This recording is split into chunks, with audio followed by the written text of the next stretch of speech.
Hello, and welcome to Esoterica and Nonsense, a podcast where we discuss myths, legends, folktales, fairy tales, supernatural phenomenon, and religions from around the world. I am your host with the most, Mayor of Pepper World. I am Annabelle, and I am here to tell you some stories. We're gonna have story time, you guys. We are going to tell some Nigerian folk tales. I will say it now for probably the 10,000th time. That Nigerian folk tales / all folk tales were once told with the oral tradition, and I will be telling a bastardized written version that by no means lives up to the storytellers who told this for generations and generations with the oral tradition. There are details that change from region to region. There's drama, there's cadence, there's syntax that we lose when we write things down and as time goes on. So I'm simply a messenger. I'm simply but a conduit. And I will be telling these stories that come from our ancient past. Okay, before we start, I'm gonna tell a plethora little stories because they're all kind of short, so I just kind of picked a bunch of random ones. They're very fun, but before we start, I want to talk about Juju. Shout out to Juju, one of my close friends. But no, we are going to be talking about actual Juju. Why? Because it is mentioned in almost every single story. So I think it's important to define what Juju is. I think going out on a limb here, I think a lot of people in the Americas have heard of Juju, and a lot of it has been attributed to,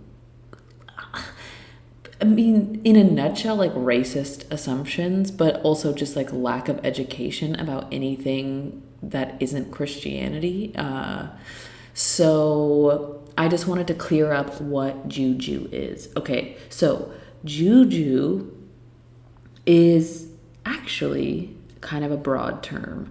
So this comes from West Africa, specifically from Nigerian cultures, Benin, Togo, Ghanan, Cameroonian. I don't think that's right. But from those regions, Nigeria, Benin, Togo, Ghana, Cameroon. So that's a pretty big region. And so this term Juju essentially translates to plaything. And so depending on the context, Juju could be as broad as like how we use the word vibe, like good vibes or bad vibes, but it can also be used more for luck, almost like having good juju, meaning that like you would have good luck, you'd be favored. However, it could also be as specific as talking about an amulet, a sacred object, or even a specific type of spiritual practice, sometimes even blood sacrifices. So in some of these regions, and this is like still kind of broad, but there are some beliefs that to create Juju, one would need two vessels, like two sacred objects to work off of each other, which basically creates like a bond between them. So that's like just kind of like a broad summary of Juju. But I think most often it is used in the context of a specific amulet, a specific spell, or sometimes in the context of like vibes. And then there is the term Juju man. which would be a man who is trained in like local traditions, local lore, and traditional spiritual medicines. And so the reason why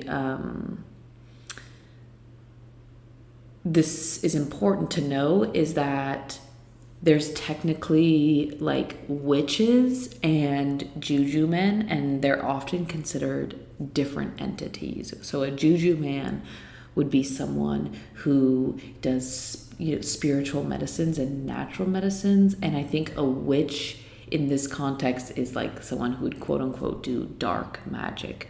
But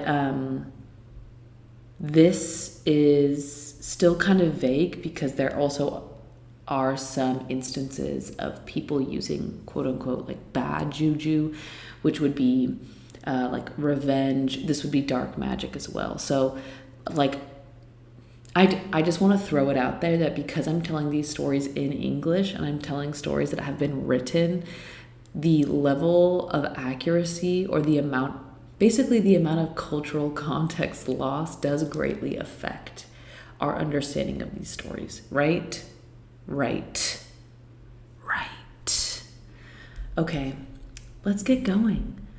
I'm excited to tell the first story, which is called The Orphan Boy and the Magic Stone. Okay, let's have some water before we start. Drink your water. Okay, so The Orphan Boy and the Magic Stone. A chief of Inde named Inkita had a son named Ayong Kita, and his mother died when he was just a freshly born baby. His father, the chief, was a hunter, and so he used to take his son Ayong out with him when he went into the bush. And he did most of his hunting in the long grass, which grows over nearly all of the Inde country, and used to kill plenty of bush buck in the dry season. In those days, the people had no guns, so the chief had to shoot everything he got with his bow and arrow, which required great skill. When his little son Ayong was old enough, he gave him a small bow and small arrows and taught him how to shoot. His son was very quick at learning, and by continuously practicing at lizards and small birds, he soon became an expert in the use of his little bow, and he could hit them almost every time he shot. When the son Ayong was 10 years old, his father died. No! And thus he became the head of his father's house, and he was an authority over all the slaves. They became very discontented, and they made plans to kill him, so he ran away into the bush. I mean, 10 years old, if you're 10, your dad's the chief, and your mom dies when you're a baby, and now you're supposed to be the chief, and now we're finding out they had slaves. Like, yeah, dude, you best fucking run. So our little baby boy is 10. He's living in the bush by himself.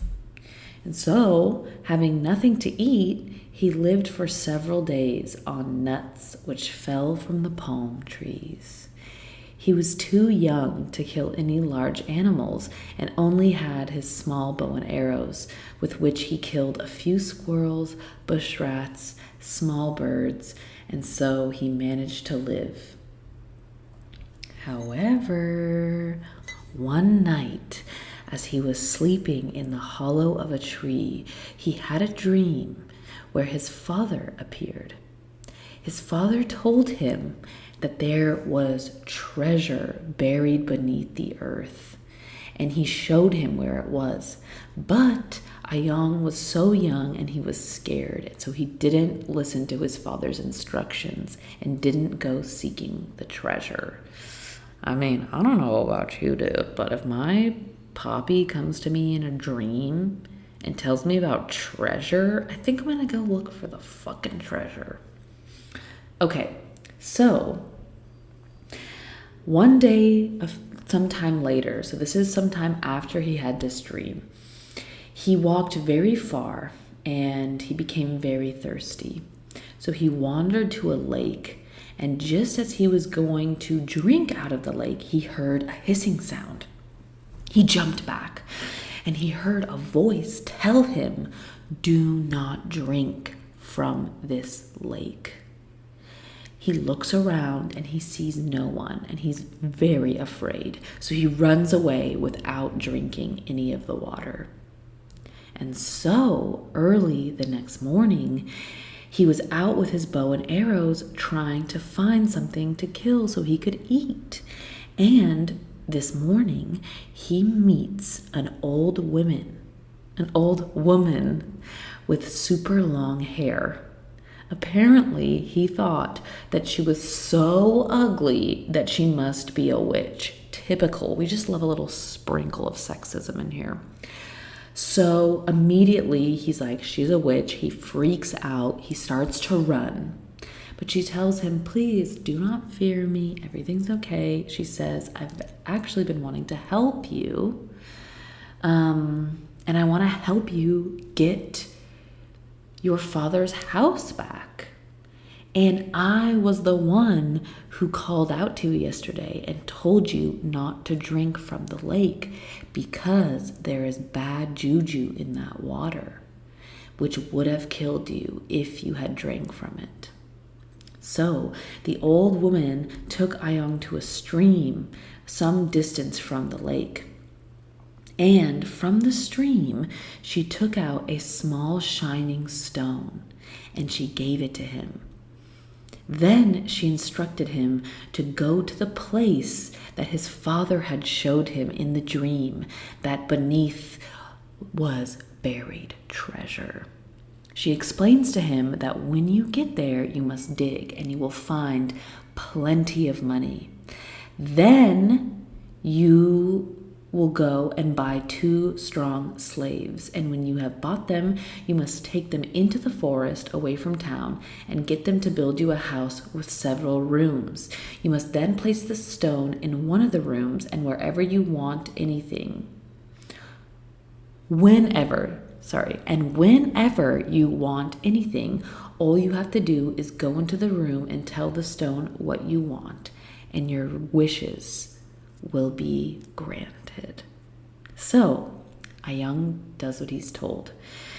He goes with the stone to the place his father instructed, and he unburies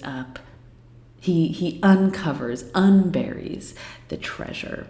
And he goes and buys himself 2 slaves and builds a house in the forest. He takes very good care of his little magical stone, and he places it inside one of the rooms.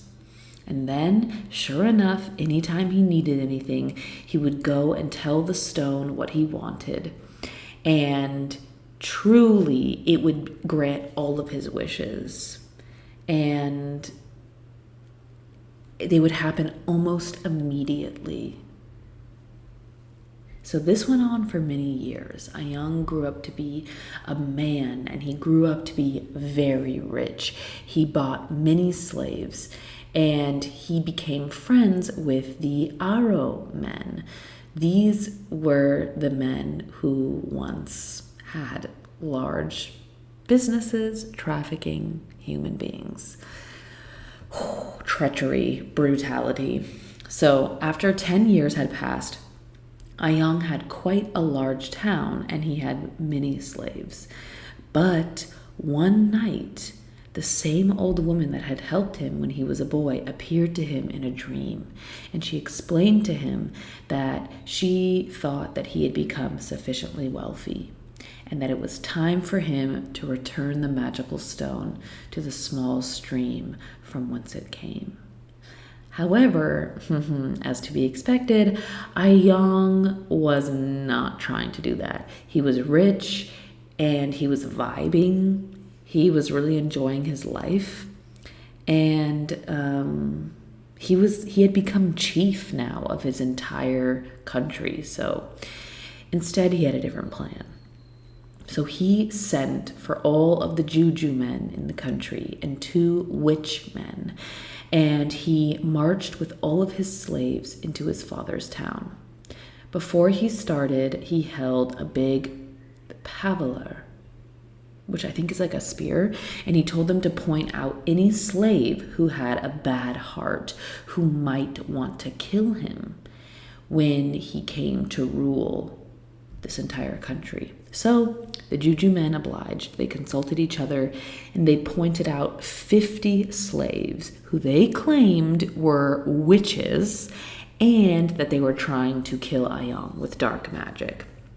So he at once had them shackled, and he basically had them go through the ordeal of being fed acer beans.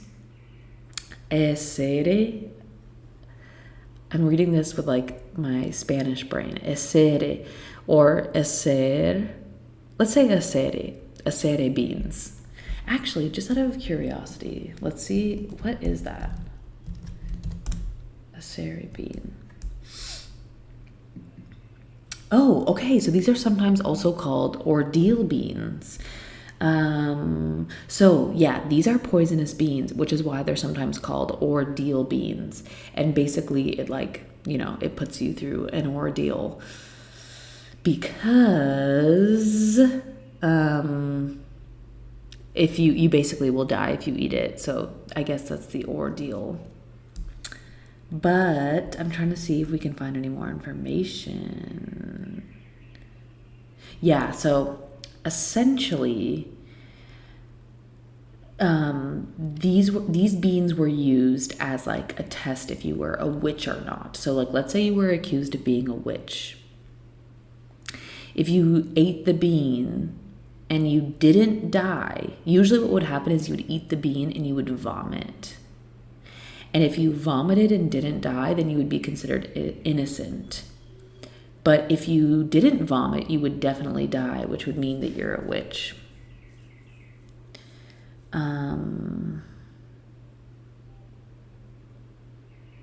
Pretty cool. So there you go. That's the ordeal bean, the acere bean. Okay, so back to our story. So Ayang instructs all of these 50 slaves who are allegedly witches to each have an acere bean, the ordeal bean, to see whether they were witches. As it goes, all 50 of them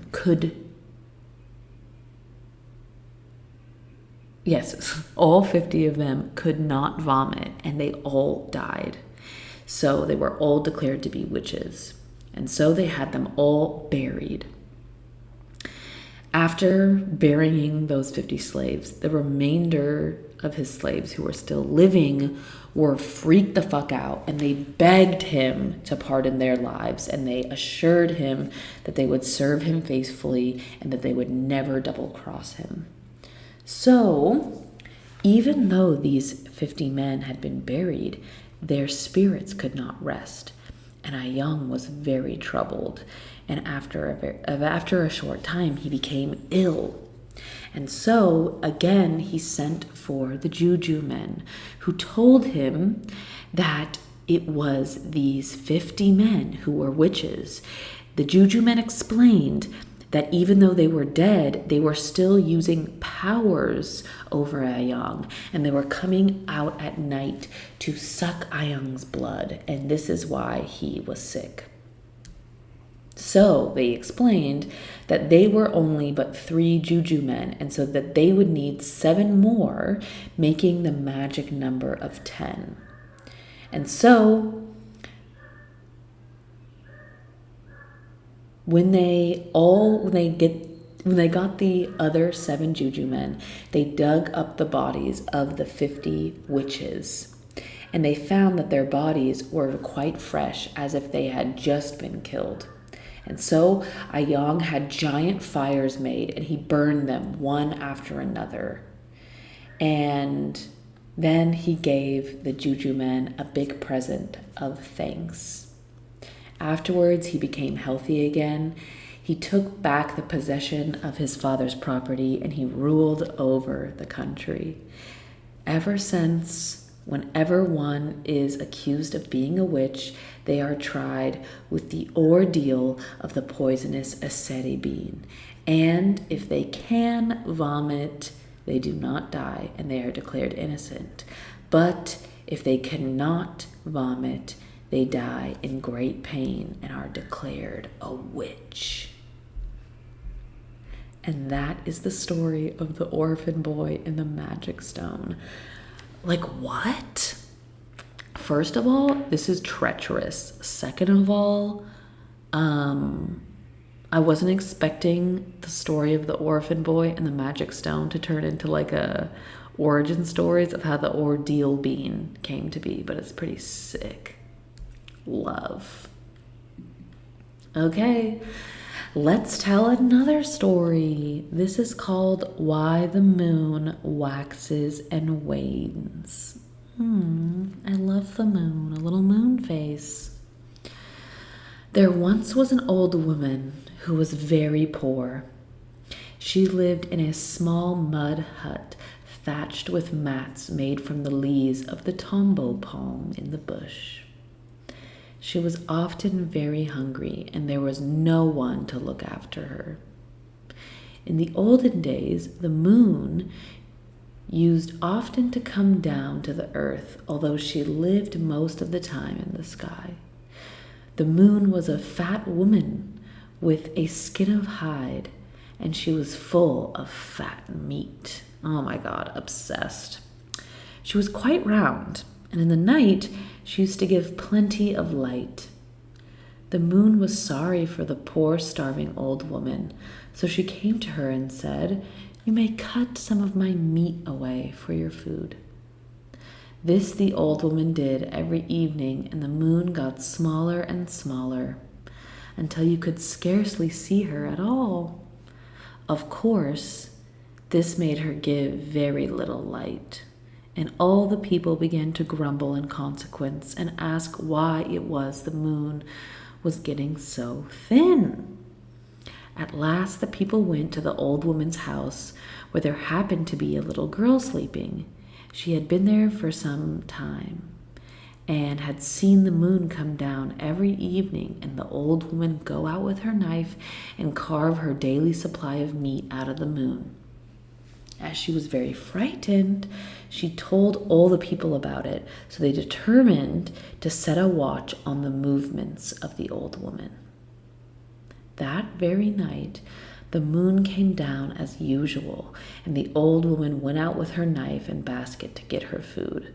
But before she could carve any meat, all the people rushed out shouting, and the moon was so frightened that she went back again into the sky and never came down again to earth. The old woman was left to starve in the bush. Ever since that time, the moon has hidden herself most of the day, as she was so frightened, and she still gets very thin once a month, but later on she gets fat again, and when she is quite fat, she gives plenty of light all night long. But this does not last very long, and she begins to get thinner and thinner, in the same way as she did when the old woman was carving meat from her. And that is the story of why the moon waxes and wanes. The moon is just a round girl. Oh, that's actually really nice. That checks out because the moon is a generous, adorable, round-faced sweetie, a round boy. How cute is that? Okay, now let's get back into a fucking brutal story. This is the story of how the cannibals drove the people from Insofan Mountain to the cross river known as Ikom. Very many years ago, before the oldest man alive at the present time can remember, the towns of Ikom, Okuni, Abidjan, Insofan, Obokum, and all other injured towns were situated round and near the Insofan Mountain, and the head chief of the whole country was called Agbor. Abragba and Enfito also lived there, and they were also under the rule of King Agbor.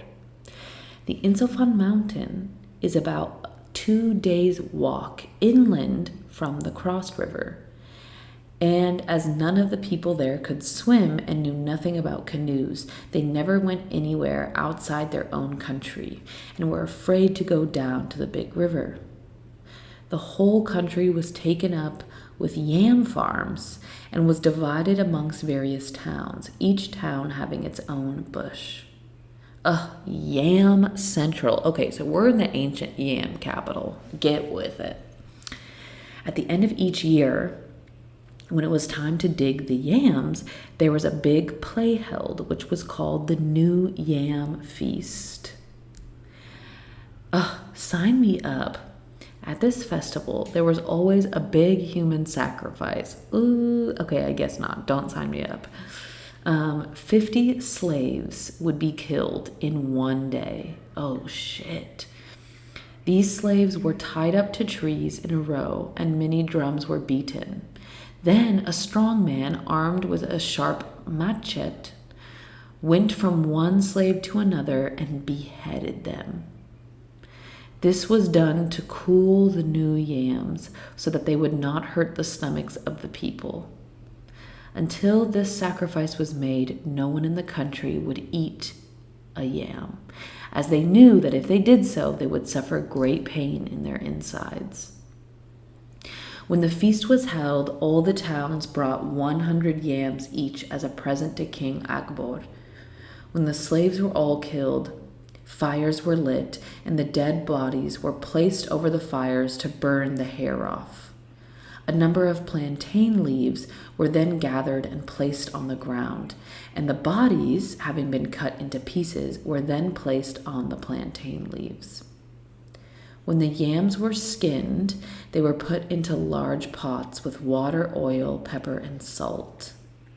The cut-up bodies were then put in on top of the yams, and the pots covered up with other clay pots and left to boil for an hour.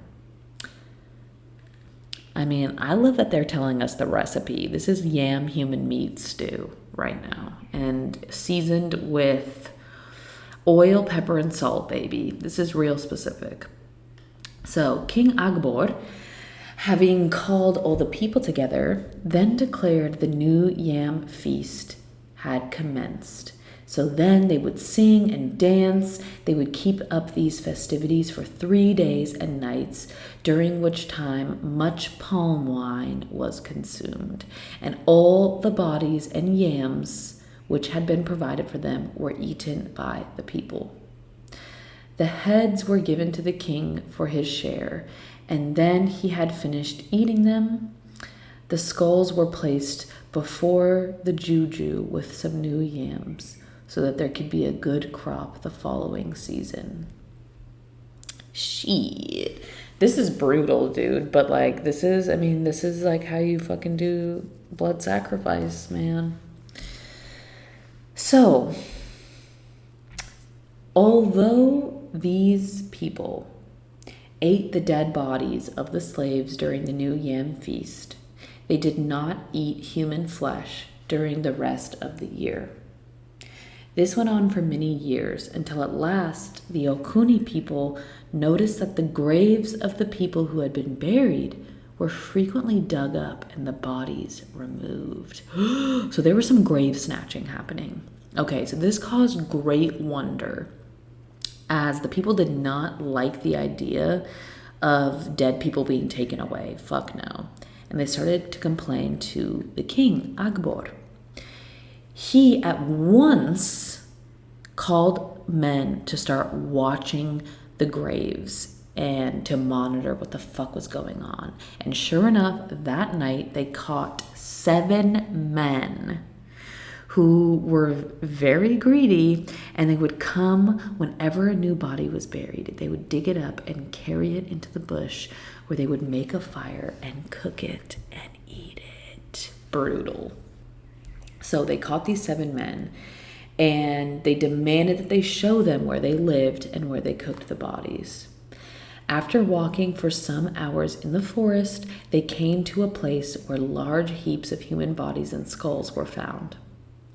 The 7 men were then securely fastened up and brought before King Agbor, who held a large palaver. Okay, we're gonna have to look this up because I don't know what this means. Palaver. A palaver is an elaborate or complex procedure. Oh, okay. That makes sense. So the King Agbor held a large palaver of all towns, and the whole situation was discussed. Agbor said that this bad custom would necessitate all towns to separate, as they could not allow their dead to be dug up and eaten by these greedy people, and he could see no other way to prevent it. Agbor then gave one of the men each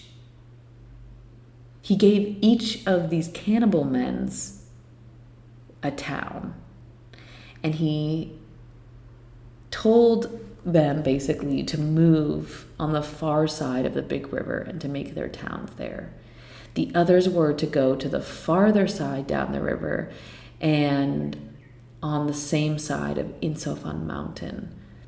And when they found suitable places, they were to kill their man as a sacrifice and then build their own town. Okay, got it. So this makes sense. He divides the community into 7 groups. They all take one of the cannibals, and when they settle in their new town, they sacrifice one of the cannibals as a blessing for their new town. Got it. So with that, all of the people departed into their 7 new towns, and when they had found good sites, they sacrificed their cannibals and they built their towns. And after they had all gone, after a time, Agbor began to feel very lonely. So he left the site of his old town and went to the Cross River to live so that he could see his friends. After that new yam feast was held in each town, the people still continued to kill and eat a few slaves at the feast. But the bodies of their relation and friends were kept for a long time above ground until they had become rotten, so that the greedy people should not dig them up and eat them. This is why, even at the present time, the people do not like to bury their dead until they have become putrid. And that is the story of how the cannibals drove the people from Insofan Mountain to the Cross River. Fucking brutal. I mean, I feel like we forget about this all the time, but our ancestors were out here on planet Earth living, dude. Like, life has been brutal forever. It's fucking brutal.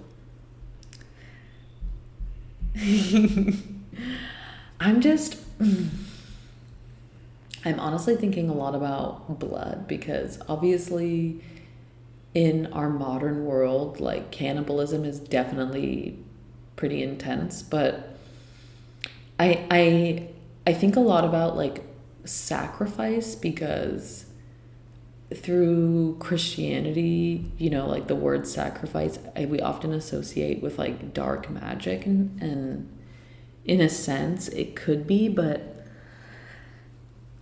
I feel like we don't think about how many animals that, like, humans kill and, like, eat. And in a lot of ancient cultures, that would be considered a sacrifice. Like, eating the meat of another is considered magic. It's considered blood magic, because a living thing shed blood and you ate its flesh as a sacrifice, right? And so, yeah, I think about that sometimes, because sometimes I feel like the modern world, and specifically like the colonized world, judges the ancient world a lot and associates a lot of their practices with being like archaic or silly or like unethical, I guess. But I just think it's so interesting that a lot of this stuff is still happening. I mean, you could also consider like war to be ceremonial sacrifice. Do you know? Like how much has human civilization really changed? And in my opinion, not so much. Not a lot of change. Sure, there's different styles and different things in fashion and globalization. Now we have technology, but to our essence, a lot of our core interests, which is power, wealth, our mom and our dad, our lover, our like all of the things we do are pretty similar, and we're still eating animals, you know? So anyway, that's me just having a little thought. You can take what you will. Let's read another story. This is the story of how the tortoise overcame the elephant and the hippopotamus. Let's have a little sip of tea. So, the elephant and the hippopotamus always used to feed together, and they were very good friends. One day, when they were both dining together, the tortoise appeared and said that although they were big and strong, neither of them could pull him out of the water with a strong piece of tie.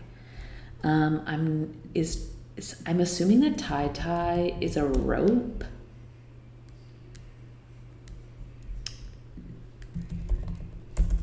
We're gonna go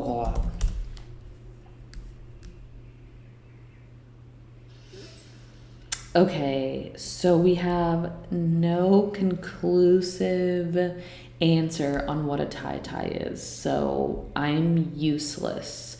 But we're assuming that this is like some kind of like woven rope, okay? So the tortoise is basically telling the elephant and the hippopotamus that they don't have shit on him. They can't pull him out of the water, even with a strong piece of tie.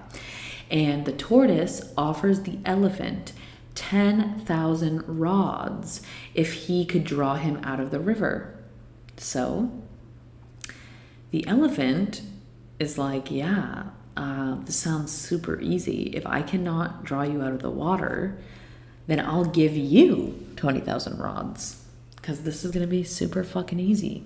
So the next morning, the tortoise got some very strong tie and he made it attached to his leg, and he went down to the river.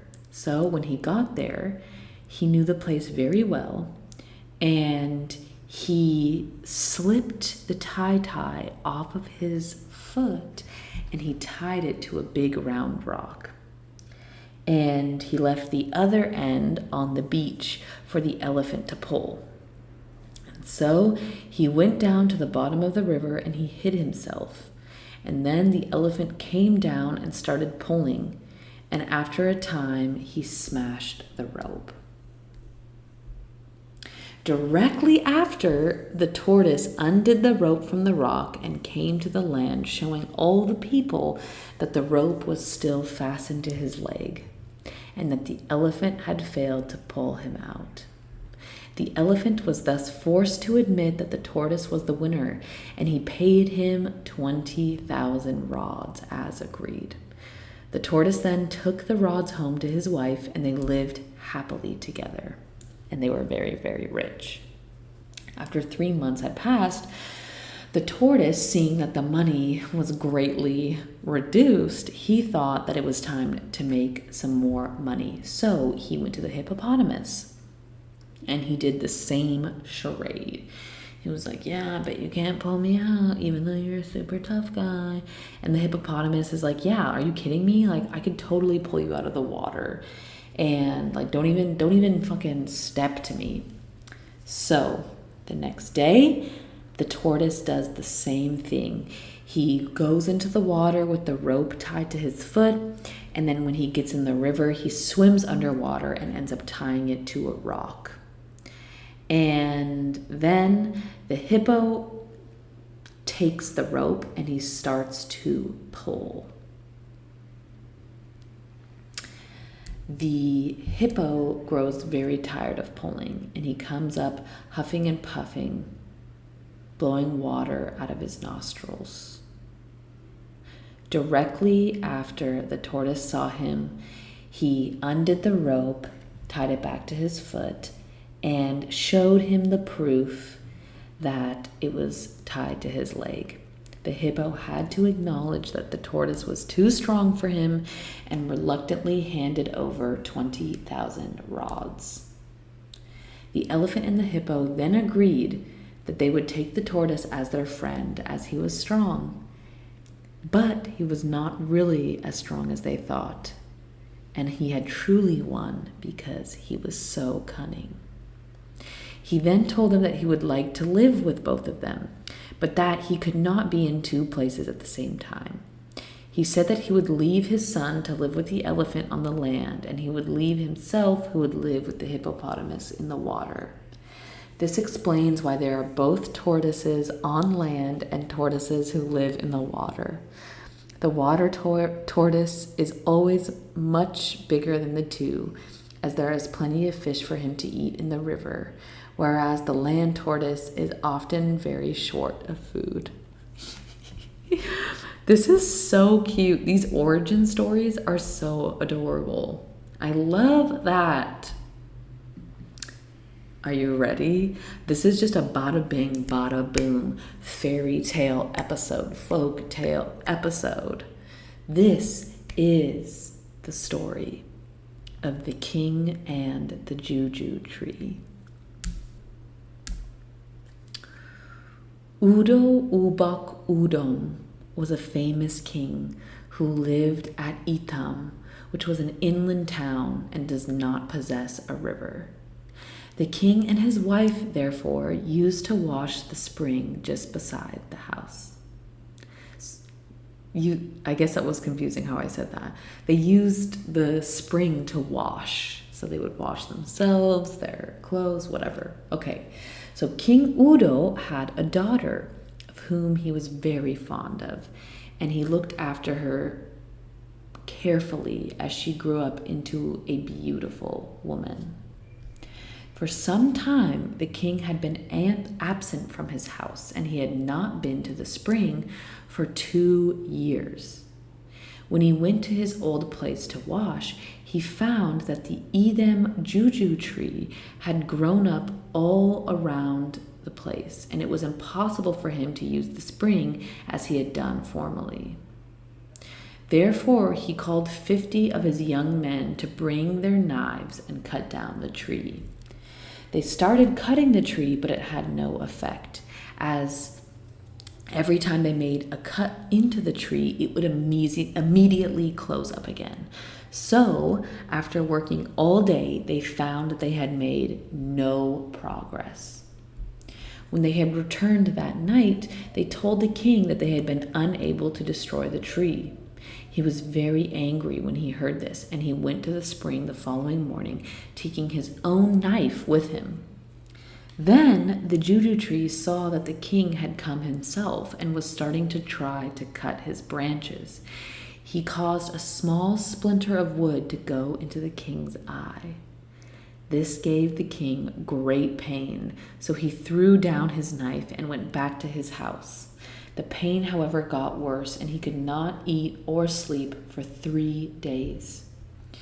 He therefore sent for his witch men and told them to cast spells to find out why he was in so much pain.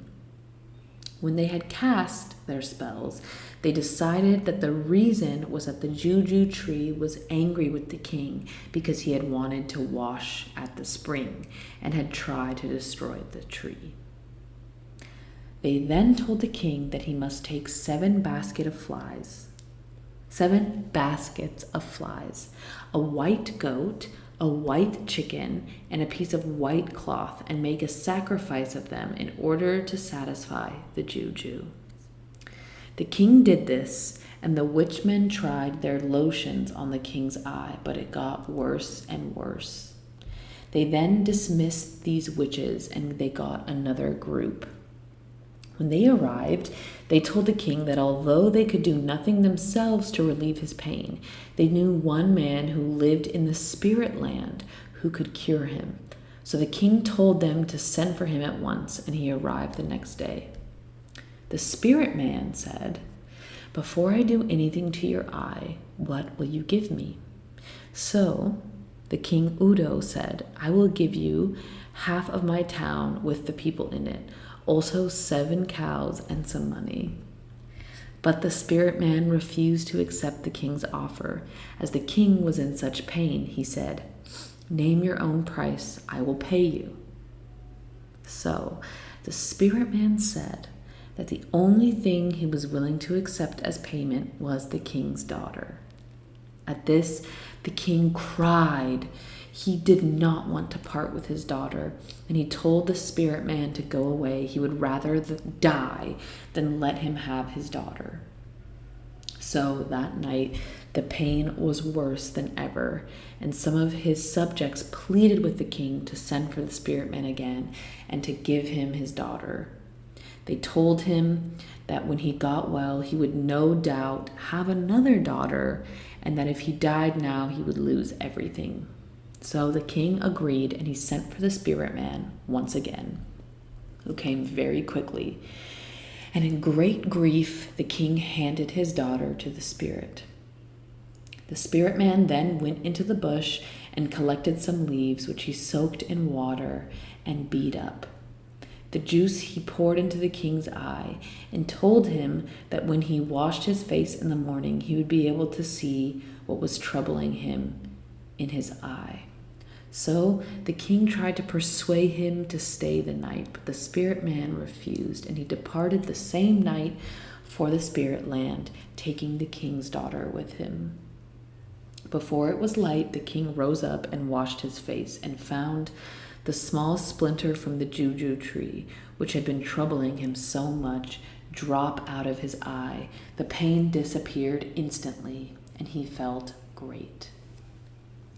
When he came to his senses, he realized that he had sacrificed his daughter for one of his eyes. So he made an order that there should be a general mourning throughout his kingdom for 3 years. For the first 2 years of the mourning, the king's daughter was put in the fatting house by the spirit man and was given food. But a skull who was in the house told her not to eat, as they were fatting her up, not for marriage, but so that they could eat her. She therefore gave all the food which was brought to her to the skull, and lived on chalk. Towards the end of the 3rd year, the spirit man brought some of his friends to see the king's daughter, and told them he would kill her the next day, and they would feast off of her. When she woke up the next morning, the spirit man brought her food as usual, but the skull, who wanted to preserve her life and who had heard what the spirit man had said, called her into the room and told her what was going to happen to her later in the day. She handed the food to the skull, and he said, "When the spirit man goes into the woods with his friends to prepare for the feast, you must run back to your father." He then gave the girl some medicine which would make her strong for the journey, and also gave her directions as to the road, telling her that there was 2 roads, but that when she came to the parting of ways, she was to drop some of the medicine on the ground, and the 2 roads would become one. He then told her to leave by the back door and to go through the woods until she came to the end of the town. She would then find the road. If she met people on the road, she was to pass them in silence, as if she saluted them. They would know who she was, and they would know she was a stranger in the spirit land, and they might kill her. She was also not to turn round if anyone was to call to her, but was to go straight on until she reached her father's house. Having thanked the skull for his kind advice, the king's daughter started off, and when she reached the end of the town and found the road, she ran for 3 hours, and at last arrived at the branch roads. There she dropped the medicine, as the skull had told her, and the 2 roads immediately became one. So she went straight on and never saluted anyone or turned around, although several people had called to her. This is giving Orpheus, man. At this time, the spirit man had returned from the woods, and he went to the house only to find the king's daughter was missing. He asked the skull where she had gone, and he replied that she had gone out the back door, but he did not know where she went. Being a spirit, however, he very soon guessed that she had gone home, and so he followed as quickly as possible, shouting the whole time. When the girl heard his voice, she ran fast, and she ran as fast as she could. And at last she arrived at her father's house and told him to take at once a cow, a pig, a sheep, a goat, a dog, a chicken, and 7 eggs, and to cut them into 7 parts as a sacrifice, and leave them on the road, so that when the spirit man saw these things, he would stop and not enter the town. This the king did immediately and made the sacrifices as his daughter had told him. When the spirit man saw the sacrifice on the road, he sat down and at once began to eat. When he had satisfied his appetite, he packed up the remainder and returned to the spirit land, not troubling any more about the king's daughter. When the king saw that the daughter was over, he beat his drum. Oops, nope. When he saw that the danger... When the king saw that the danger was over, he beat his drum and declared that for the future, when people died and went to the spirit land, they should not come to earth again as spirits to cure sick people. Damn. That's some real shit, though. That's some real shit. See, so far, this story has been my favorite because this is like a really good lesson. Just because you're in a lot of pain in a moment doesn't mean you want to sell something, you know? This king sold his daughter for his eye and immediately after realized that he totally fucked up. Like, that's just not how we do it, dude. That is not how we do it. Okay. Let's tell one more story. What do you think? What do you think? This story is called The Lucky Fisherman. In the olden days, there were no hooks or casting nets. So, back then, natives who wanted to catch fish would make baskets and set traps at the riverside. One man named Akonobo, who was very poor, began to make baskets and traps out of bamboo palm. And then when the river went down, he used to take his traps into the pool and set them baited with palm nuts. In the night, the big fish used to smell the palm nuts and go into the trap, when at once the door would fall down, and in the morning Akonobo would go and take the fish out. He was very successful in his fishing, and he used to sell the fish in the market for plenty of money. When he could afford to pay the dowry, he married a woman named Ayong, native of Okuni, and they had 3 children together, but he still continued his fishing. His eldest son they called Ode, the second Yambi, and the third Atuk. These 3 boys, when they grew up, helped their father with his fishing. and he gradually became wealthy and bought plenty of slaves.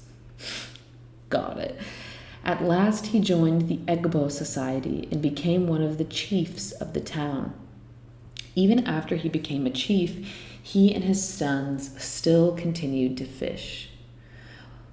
One day, when he was crossing the river in a small dugout canoe, a tornado came on very suddenly, and the canoe capsized, drowning the chief. When his sons heard the death of their father, they wanted to go down and drown themselves also, but they were persuaded not to by the people of the village. After searching for 2 days, they found their father's dead body, and they saw it in the distance floating down the river. They brought it back to town. They then called all of their friends and family together to play, dance, and sing for 12 days in accordance with their native custom, and much palm wine was drunk. Hey, getting a little tipsy for Dad. When the play was finished, they took their father's body to a hollowed-out cavern, and they placed 2 live slaves with it, one holding a native lamp of palm oil and the other holding a knife. They were both tied up so that they could not escape, and they were left to keep watch over the dead chief until they died of starvation. Holy shit. When the cave was covered, the sons called the chiefs together, and they played Egbo for 7 days, which used up a lot of their late father's money. When the play was over, the chiefs were surprised at the amount of money which the sons had been able to spend on the funeral of their father, as they knew how poor he had been as a young man. They therefore called him the Lucky Fisherman.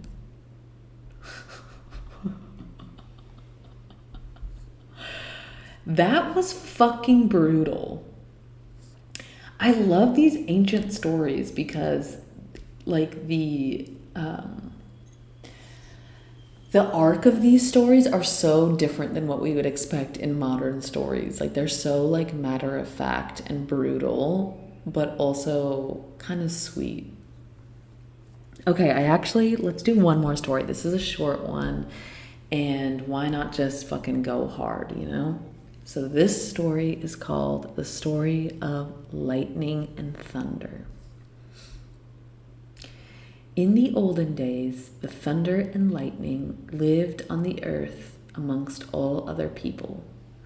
But the king made them live at the far end of town, as far as possible from other people's houses. The thunder was an old mother sheep, and the lightning was her son, a ram. Whenever the ram got angry, he used to go about and burn houses and knock down trees. He even damaged the farms and killed some people. Whenever the lightning did these things, his mother used to call out to him in a very loud voice to stop and to not do any more damage. But the lightning did not care in the least of what his mother said. Typical, don't tell me what to do, Mom. So when he had a bad temper, he used to do a large amount of damage. At last, the people could not stand it any longer, and they complained to the king. So the king made a special order that the sheep, who was the mother thunder, and her son, the ram, who was lightning, should leave the town and live in the far bush. This did not do so much good, as when the ram got angry, he still burnt the forest, and the flames sometimes spread to the farms and consumed them. So the people complained again, and the king banished both the lightning and the thunder from the earth and made them live in the sky, where they could not cause so much destruction. Ever since, when the lightning is angry, he commits damage as before, but you can hear his mother, the thunder, rebuking him and telling him to stop. Sometimes, however, when the mother has gone away some distance from her naughty son, you can still see that he is angry and doing damage, but his mother's voice cannot be heard. Aw, called The Age-Old Story of a Naughty Boy Not Listening to His Mommy. Dude, that's so relatable. Everyone thinks in their teenage years that they're like the inventor of rebellion. And you heard it here first. This has been going on from the beginning of time. Naughty boys not listening to their mommies. Well, that was a little collection of stories for the day. If you grew up hearing these stories, please email in. If you grew up hearing folk tales, email in. I can only do so much reading from books because a lot of these are not as authentic as falling asleep at night to your mom or your dad or your uncle or your grandma telling these stories. I feel that as human beings, we owe it to each other to preserve our ancient culture, and the best way to do it is to tell stories. I am very happy to be a human being, and my favorite part of human beings is their ability to be creative and their ability to make art. So that is what I am choosing for today and for always, and I invite you also to think about your favorite quality of human beings and to do it, because we can all not participate in being the worst parts of humanity, if you know what I mean. I really, truly wish blessings on every living thing, and I wish safety, peace, tranquility, abundance. Every being deserves love, and every being deserves peace. And though we cannot control the world around us, we can control our inner world. And I truly send blessings to every living being, creature, entity, and wish them love. Love is as good as it gets. So with that, I love you. Over and out.